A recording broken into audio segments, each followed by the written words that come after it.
యేసుక్రీస్తునందు నీవు తిరిగి జన్మిస్తే ఇదిగో నీవు ఒక నూతన సృష్టివి. ఈ యొక్క నూతన సంవత్సరంలో నీవు ఒక నూతన అధ్యాయం లిఖించబోతూ ఉన్నావు. ఒక నూతనమైనటువంటి ఆశీర్వాదమును పొందుకోబోతూ ఉన్నావు. ఒక నూతనమైనటువంటి ఆత్మ వరముల చేత ఫలముల చేత నీవు నింపబడబోతూ ఉన్నావు. ఒక నూతనమైనటువంటి శక్తిని నీవు పొందుకోబోతున్నావు.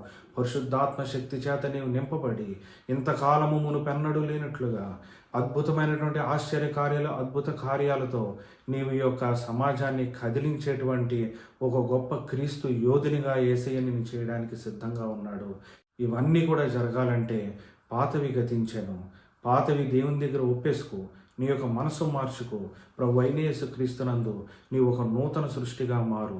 నీ యొక్క హృదయాన్ని యేసయ్యకి, నీ యొక్క హృదయంలో తలవాల్చుకున్నట్టుకు నీవు ఆయనకు స్థలం ఇచ్చినట్లయితే ఇదిగో నూతన సంవత్సరము నీకు అనేకమైనటువంటి ఆశీర్వాదాలను తీసుకురావడానికి సిద్ధంగా ఉన్నది.